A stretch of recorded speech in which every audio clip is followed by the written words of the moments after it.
दोस्तों जैसा आपने थंबनेल में देखा होगा, आज की इस वीडियो हम लोग यूपी पेट की बात करने वाले हैं। तो यूपी पेट में दोस्तों आपके जो क्वेश्चन पेपर आता है वो 100% आपका सेम टू सेम दोस्तों इसीलिए आता है, एकदम ऐसा ही आता है। मैंने थंबनेल भी दोस्तों इसीलिए लगा रखा था कि आपका यूपी पेट का मॉडल पेपर, लेकिन आपका दोस्तों ये बैक ईयर का पेपर है और सेम टू सेम आपको जो एग्ज़ाम आपका 28 अक्टूबर को होने वाला है इसी तरह से आपको देखने को मिलेगा। बात करते हैं दोस्तों, ये सेट ए है, इसके बाद आपको B C D E F total 8 set हैं यार दोस्तों, ए टू एच, वो मैं आपको डेली एक सेट कराऊंगा। तो दोस्तों चैनल को पहले सब्सक्राइब कर लीजिए और बेल आइकन को प्रेस कर दीजिए, आपका इस तरह से पेपर आएगा। अब बात करते हैं कि क्वेश्चन आपका किस तरह से आएंगे। तो दोस्तों आपका जो पहला क्वेश्चन है वो इस तरह से आएगा, कुछ ऐसे क्वेश्चन आपको देखने को मिलेंगे। पेपर आपका हिंदी इंग्लिश दोनों में आएगा। तो सीधे हम लोग क्वेश्चन से स्टार्ट करते हैं। तो भारत में शासन करने वाले दिए गए शासकों का काल क्रमानुसार सही क्रम क्या है। तो भारत में जिन लोगों ने शासन किया है उनके यहाँ पे नाम है, तो आपको यहाँ पे क्रम बताना है कि सही क्रम क्या है। आपको एक नंबर पे दे रखा है कि शेरशाह सूरी, दूसरे पे अकबर, तीसरे पे अलाउद्दीन खिलजी और चौथे पे इल्तुतमिश। तो इनका जो सीरियल है दोस्तों, जिसने सबसे पहले राज्य किया था दोस्तों, तो वो थे आपके इल्तुतमिश। उसके बाद राज किया अलाउद्दीन खिलजी ने, फिर किया शेरशाह सूरी ने और लास्ट में किया दोस्तों अकबर ने।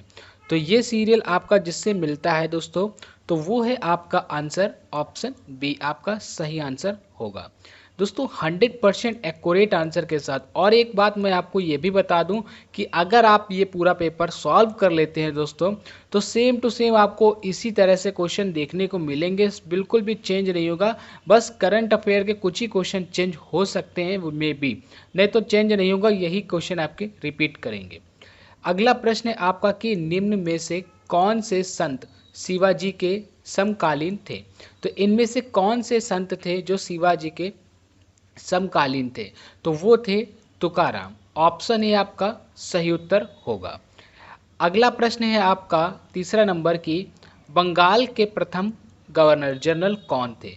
तो बंगाल के जो प्रथम गवर्नर जनरल थे वो थे लॉर्ड वारेंस हेस्टिंग्स। तो आपका ऑप्शन बी सही उत्तर होगा। अगला प्रश्न है दोस्तों आपका चौथा की चरक संहिता संबंधित है। तो चरक संहिता किससे संबंधित है दोस्तों, चरक संहिता चिकित्सा से संबंधित है। आपका ऑप्शन भी सही उत्तर होगा। इसी तरह के आपको क्वेश्चन पेपर में देखने को मिलेंगे। अब आपका अगला प्रश्न है पांचवा कि निम्न में से कौन सा जोड़ा सही नहीं है। तो इनमें से ऐसा एक है जो जोड़ा सही नहीं है। तो कलिंग युद्ध की बात करें तो जो बीसी आपका 261 दे रखा है तो ये सही है। और शक संवत की शुरुआत भी 78 में हुई थी, तो ये भी सही है। मुस्लिम युग की शुरुआत दोस्तों एडी 622 में हुई, ये भी सही है। औरंगजेब की मृत्यु की बात करें तो ये सही नहीं है, तो ये आपका गलत है। इसलिए आपका सही उत्तर क्या होगा, ऑप्शन डी। मैं जो आपको ये क्वेश्चन बता रहा हूँ, बहुत से क्वेश्चन आपके पेपर में आने वाले में रिपीट जरूर होंगे दोस्तों। और चैनल को सब्सक्राइब जरूर कीजिए क्योंकि आपको डेली एक सेट मिलेगा दोस्तों। अगला आपका क्वेश्चन है 6 कि इनमें से किसे भारत के ग्रांड ओल्ड मैन के नाम से जाना जाता है। ये सबसे ज़्यादा क्वेश्चन पूछे जाने वाला है, आपका हर पेपर में पूछा जाता है। यहाँ तक कि आपका जो एसएससी के एग्ज़ाम अभी बीच में चल रहे थे एमटीएस के, उसमें भी ये क्वेश्चन कई बार रिपीट हुआ है। और आपका आने वाले सेप्टेम्बर में जो आपका पेट का एग्ज़ाम है उसमें भी होगा। तो ग्रैंड ओल्ड मैन के नाम से जिसे जाना जाता है वो है आपके दादा भाई नौरोजी। तो ऑप्शन ए आपका सही उत्तर होगा। अगला प्रश्न है आपका दोस्तों सातवां की सन 1915 से 16 में किसके नेतृत्व में दो होम रूल लीग शुरू हुई थी। तो इनमें से किसके अंतर्गत मतलब किसके नेतृत्व में होम लीग शुरू हुई थी। तो जो होम लीग दोस्तों शुरू हुई थी वो हुई थी एनी बेसेंट और लोकमान तिलक के। तो आपका सही उत्तर ऑप्शन ए होगा। चलते हैं 8 क्वेश्चन की ओर। तो 8वां जो आपका क्वेश्चन है कि निम्न का मिलान करें। तो निम्न का दोस्तों जो मिलान करना है तो आपको बताना है कि ब्रह्म समाज, रामकृष्ण मिशन, आर्य समाज और सत्यशोधक समाज ये किससे संबंधित है। तो आपको यहाँ पे नाम दे रखे हैं।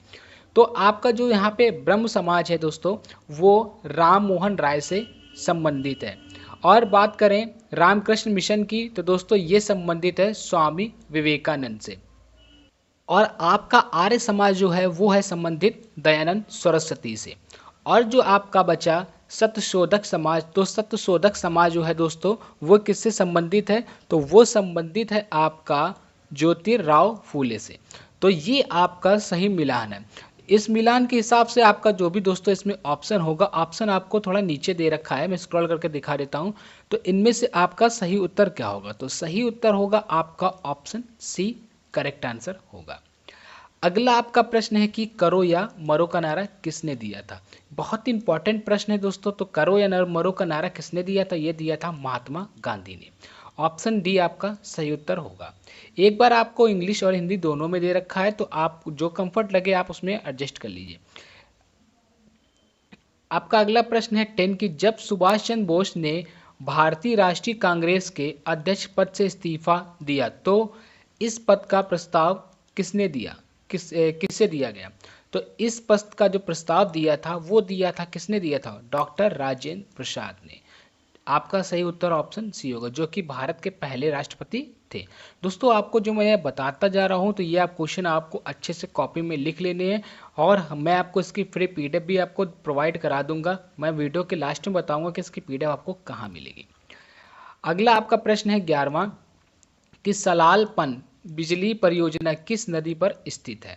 तो सलालपन बिजली परियोजना है दोस्तों, वो किस नदी पर स्थित है, तो जिस नदी पर स्थित है वो है आपका चिनाब। ऑप्शन सी आपका सही उत्तर होगा। इनमें से किसी भी क्वेश्चन का अगर आपको आंसर पता है तो आप कमेंट करके जरूर बताएं। आपका 12वां क्वेश्चन है कि वसंत विश्व होता है, तो वसंत ऋतु जो होती है वो इनमें से किस में होती है, ये पूछा गया है। तो जो वसंत ऋतु होती है वो दोस्तों 21 मार्च से होती है, तो 21 मार्च को आपका करेक्ट आंसर होगा। अगला प्रश्न है आपका 13 नंबर की राजस्थान में खेतड़ी परियोजना किसके उत्पादन के लिए प्रसिद्ध है। तो खेतड़ी परियोजना जो है दोस्तों वो इनमें से किसके उत्पादन के लिए प्रसिद्ध है, तो वो है आपका तांबा के लिए प्रसिद्ध है। वीडियो थोड़ा दोस्तों लंबा हो रहा है, लेकिन आप लोग वीडियो में बने रहिए क्योंकि आपको पूरे क्वेश्चन में बताऊंगा। आपका 14 नंबर क्वेश्चन है कि काजीरंगा राष्ट्रीय उद्यान स्थित है। तो काजीरंगा राष्ट्रीय उद्यान जो पार्क है आपका, वो आपका आसाम में स्थित है, तो आसाम आपका सही उत्तर होगा। अगला प्रश्न है कि आपका निम्नलिखित में से कौन सी हिमालयी नदी तंत्र नदियां हैं। तो हिमालय नदी तंत्र नदियां इनमें से कौन सी हैं। तो दोस्तों हिमालय नदी तंत्र की जो नदियां हैं वो है गंगा और ब्रह्मपुत्र। तो गंगा और ब्रह्मपुत्र आपका ऑप्शन भी सही उत्तर होगा। अगला आपका दोस्तों प्रश्न है 16 नंबर कि बैंक दर का अर्थ है। तो बैंक दर का अर्थ क्या है, आप कमेंट करके भी दोस्तों इनका आंसर बता सकते हैं। अगर आपको इनमें से किसी भी क्वेश्चन का आंसर पता है तो आप कमेंट भी किया कीजिए। तो आपका जो बैंक दर का अर्थ है वो है देश के केंद्रीय बैंक द्वारा ली जाने वाली आधिकारिक ब्याज दर। तो आपका ऑप्शन डी सही आंसर होगा। उसके बाद चलते हैं हम लोग 17 में। तो आपका 17 नंबर प्रश्न है कि यदि आरबीआई नगद कोषानुपात को घटा दे तो खास सर्जन पर क्या असर होगा। तो खास सर्जन पर असर क्या होगा, कोई असर नहीं होगा, घट जाएगा, बढ़ जाएगी, या इनमें से कोई फर्क नहीं पड़ेगा। तो ये हो जाएगा कि बढ़ जाएगी। तो आपका ऑप्शन क्या हो जाएगा, ऑप्शन सी बढ़ जाएगा। आपका अगला प्रश्न है 18 नंबर कि इनमें से किस प्रकार की अर्थव्यवस्था में संसाधनों पर निजी अधिकार होते हैं और आर्थिक गतिविधियों का मुख्य उद्देश्य लाभ अर्जित करना होता है। तो इनमें से किस में होता है दोस्तों अर्थव्यवस्था पर। तो आप कमेंट करके भी इसका आंसर दोस्तों बताया कीजिए अगर आपको आंसर पता है। तो आपका सही उत्तर होगा ऑप्शन ए पूंजीवादी। पूंजीवादी आपका करेक्ट आंसर होगा। बात करते हैं 19 क्वेश्चन की। तो 19 नंबर की कि 100 रुपए का नोट किसके द्वारा हस्ताक्षरित होता है। तो 100 रुपए के नोट में किसके हस्ताक्षर होते हैं, तो वो आरबीआई गवर्नर के होते हैं। तो आपका सही उत्तर ऑप्शन ए होगा। नेक्स्ट क्वेश्चन आपका है 20 नंबर की फेमा का पूर्ण रूप क्या है। तो फेमा का आपसे फुल फॉर्म पूछा है। तो दोस्तों फेमा का जो फुल फॉर्म होता है दोस्तों वो होता है आपका फॉरेन एक्सचेंज मैनेजमेंट एक्ट। आपका सही उत्तर क्या होगा? Option B. अगला प्रश्न है आपका 21 कि भारत के संविधान में जन स्वास्थ्य एवं स्वच्छता किसमें शामिल है? तो जन स्वास्थ्य और स्वच्छता इनमें से किसमें शामिल है? तो दोस्तों जन स्वास्थ्य और स्वच्छता शामिल है वो है आपका दोस्तों, वो है आपका राज्य सूची में। तो ऑप्शन ए आपका सही उत्तर होगा। अगला प्रश्न है दोस्तों आपका 22 नंबर की, भारत में पंचायती राज व्यवस्था किसके अंतर्गत रखी गई है? तो पंचायती राज व्यवस्था किसके अंतर्गत रखी गई है? तो वो रखी गई है राजनीति के निर्देशक तत्व के अंतर्गत। ऑप्शन सी आपका सही उत्तर होगा। बात करते हैं क्वेश्चन नंबर 23 की कि शिक्षा का अधिकार एक मौलिक अधिकार है जो कि संबंधित है। ये बहुत इंपॉर्टेंट क्वेश्चन है दोस्तों, और ये बहुत सारे एग्जाम में पूछा जाता है, पूछा जा भी रहा है। एसएससी के हाल ही एग्जाम में बहुत बार ये क्वेश्चन पूछा गया है। तो शिक्षा का अधिकार जो एक मौलिक अधिकार है वो किस अनुच्छेद से संबंधित है? तो ये आपका अनुच्छेद 21A के से संबंधित है। तो ऑप्शन ए आपका सही उत्तर होगा। एक ही जगह आपको दोस्तों आ भी लिखा मिल सकता है कि 21A, तो वो भी आपका करेक्ट आंसर होगा। अगला प्रश्न है आपका 24 नंबर की, निम्न में से किसने संविधान सभा में उद्देश्य प्रस्ताव रखा? तो संविधान सभा में किसने उद्देश्य प्रस्ताव रखा था? तो संविधान सभा में जिसने उद्देश्य प्रस्ताव रखा था दोस्तों वो थे जवाहरलाल नेहरू। तो ऑप्शन ए आपका सही उत्तर होगा। अगला प्रश्न है आपका 25 नंबर की, भारतीय संविधान के किस अनुच्छेद में अल्पसंख्यकों के हित में निहित है? तो किस अनुच्छेद में है ये? तो जिस अनुच्छेद में है वो है आपका अनुच्छेद 29। ऑप्शन सी आपका सही उत्तर होगा। अगला प्रश्न है आपका 26 नंबर की, ठोस चालक में धारा वाहक होते हैं। तो ठोस चालक में जो धारा वाहक होते हैं वो होते हैं मुक्त इलेक्ट्रॉन। ऑप्शन सी आपका सही उत्तर होगा। जितनी भी दोस्तों मैं आपको चीज़ें बता रहा हूँ इनकी फुल वीडियो मेरे वीडियो के डिस्क्रिप्शन में डाल रखी हैं। जैसे संविधान से रिलेटेड मैंने वीडियो ऑलरेडी बना रखी है, आप प्ले से आके देख सकते हैं या फिर वीडियो के डिस्क्रिप्शन में भी इसका लिंक है। क्वेश्चन नंबर आपका 27 है कि प्रकाश वर्ष किसके मापन की इकाई है? तो प्रकाश वर्ष इनमें से किसके मापन की इकाई है? दोस्तों प्रकाश वर्ष जिसकी इकाई है वो है एक वर्ष में निर्वात में प्रकाश द्वारा चली गई दूरी की। तो ऑप्शन सी आपका सही उत्तर होगा। अगला प्रश्न है आपका 28 की, ब्लीचिंग पाउडर का रासायनिक नाम क्या है? तो दोस्तों ब्लीचिंग पाउडर का जो इनमें से रासायनिक नाम है ना वो है आपका कैल्शियम ऑक्सीक्लोराइड। ऑप्शन बी आपका सही उत्तर होगा, यानी कि CaOCl2। अगला प्रश्न है आपका 29 की, 18 कैरेट सोने में खरे सोने की प्रतिशत है। तो 18 कैरेट सोने में जो सोने का प्रतिशत होता है वो होता है 75%। आपका अगला प्रश्न है 30 नंबर की, संतरे में बहुतय में होता है। तो बहुतय में क्या मतलब है, ज़्यादा मात्रा में क्या पाया जाता है? तो आप सबको पता होगा कि संतरे में विटामिन सी होती है। तो ऑप्शन ए आपका सही उत्तर होगा।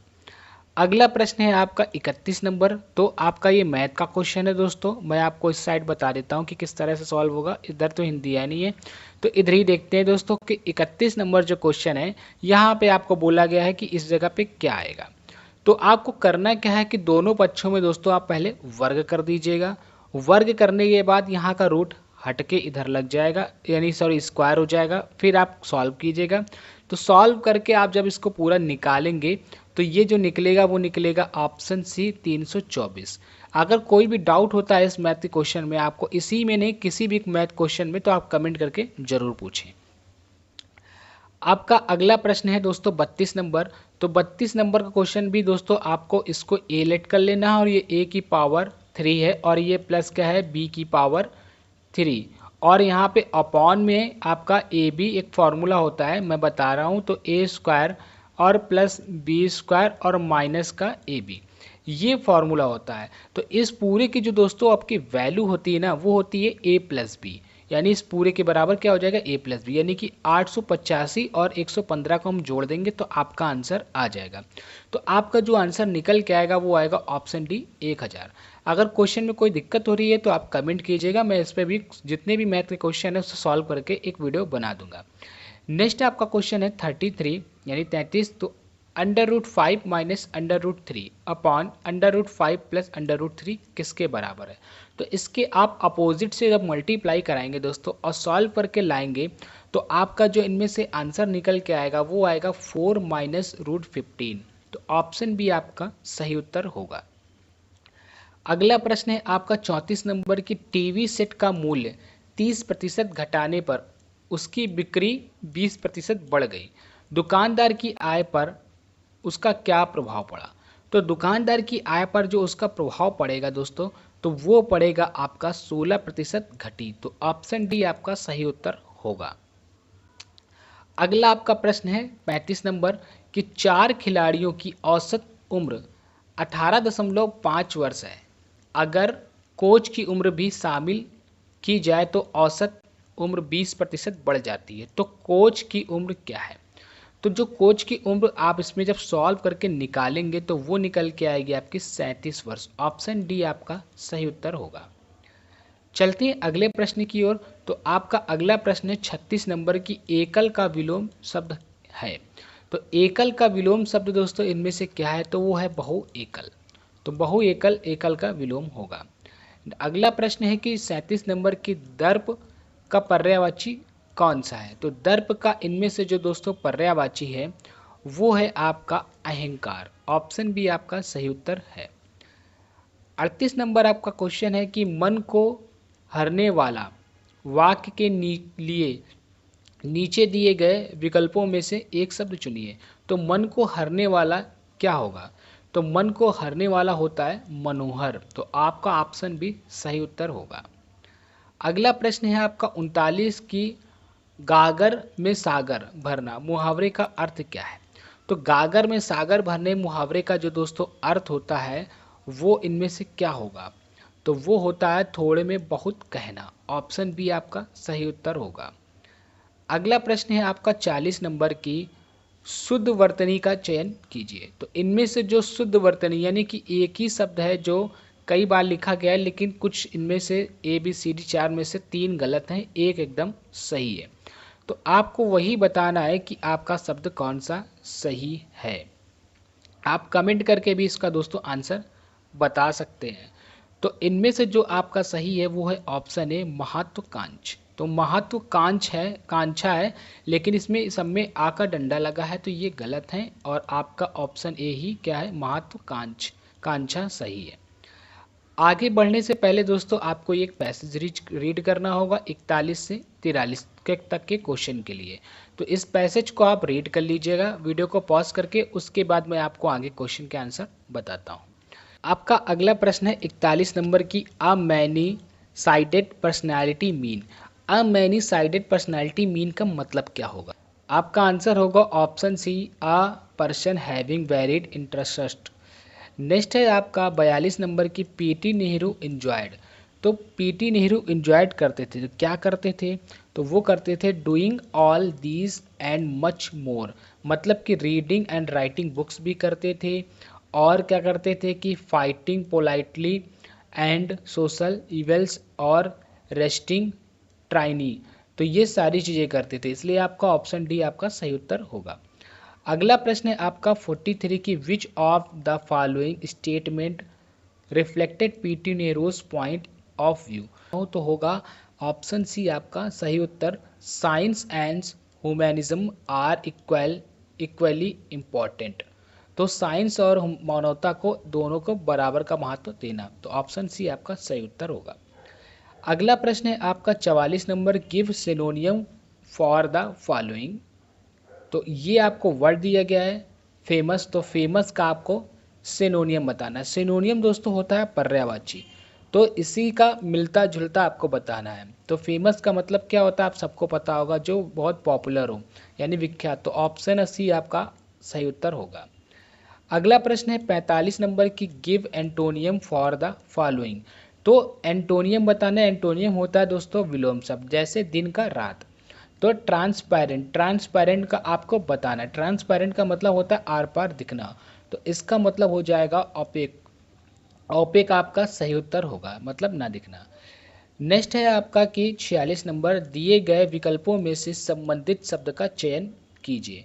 तो ये शब्द आपको दिए गए पक्षी विज्ञान, पक्षी और नृविज्ञानी और यहाँ क्वेश्चन मार्क। तो जो आपका चौथा शब्द आएगा इनमें से सब एक दूसरे से संबंधित है। जैसे पक्षी विज्ञानी तो पक्षी से संबंधित है। अब नृविज्ञानी तो ये किससे संबंधित होगा दोस्तों? तो ये संबंधित होगा आपका मानव से। तो ऑप्शन सी आपका सही उत्तर होगा।